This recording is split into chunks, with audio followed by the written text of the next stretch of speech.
उत्तर प्रदेश का अब सबसे बड़ा सवाल यही है कि कौन होगा बीजेपी का मुख्यमंत्री। चेहरे तो तमाम चल रहे हैं, लेकिन दो अहम चेहरे जो सबसे आगे चल रहे हैं, उनमें से पहला है केशव प्रसाद मौर्य, जो उत्तर प्रदेश में बीजेपी के अध्यक्ष हैं, और दूसरा चेहरा है मनोज सिन्हा का, केंद्रीय मंत्री मनोज सिन्हा का।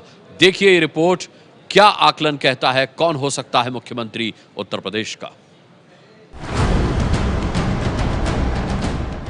देश के मौजूदा गृह मंत्री राजनाथ सिंह का पलड़ा यूपी के सीएम पद के लिए सबसे मजबूत दिखता है, क्योंकि वो यूपी से ताल्लुक रखते हैं। साल 2000 से 2002 तक सीएम का भी पद संभाल चुके हैं। यूपी को बीजेपी में जीत दिलाने के लिए बतौर राष्ट्रीय नेता सबसे ज्यादा 125 रैलियां राजनाथ सिंह ने ही की थी।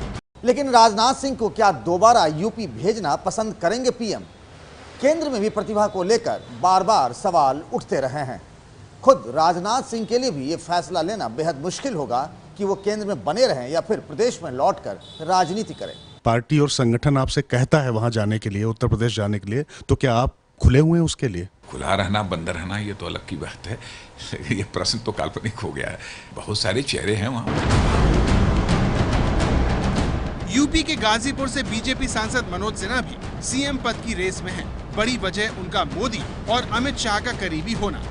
IIT BHU के छात्र रहे मनोज सिन्हा अभी मोदी सरकार में दूरसंचार और रेल राज्य मंत्री हैं और उनका काम भी संतोषजनक रहा है।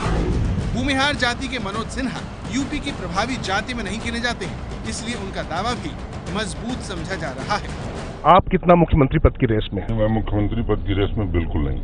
मेरे पास एक जिम्मेदारी है संचार मंत्रालय की और रेल मंत्रालय की, और मैं चाहूंगा कि उस काम को मैं कंटिन्यू करूं आगे भी। मुख्यमंत्री पद की रेस में गोरखपुर से बीजेपी सांसद योगी आदित्यनाथ का नाम भी दमदार माना जा रहा है। आदित्यनाथ हिंदुत्व का मुखर चेहरा माने जाते हैं। फायर ब्रांड छवि होने की वजह से पश्चिमी यूपी से पूर्वांचल तक उनकी जबरदस्त पैठ है।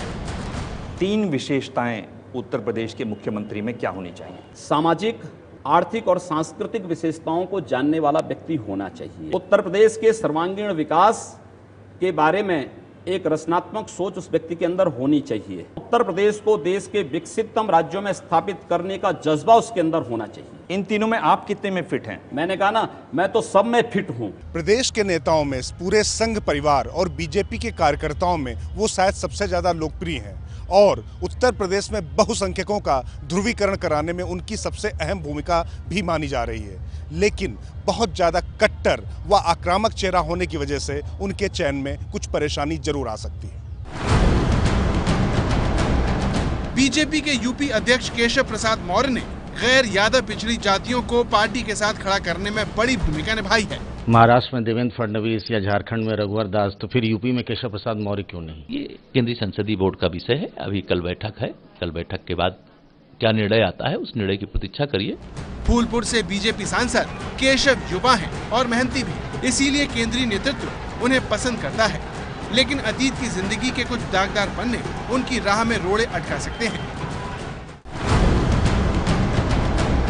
यूपी के सीएम पद की रेस में एक और नाम है बीजेपी के श्रीकांत शर्मा का।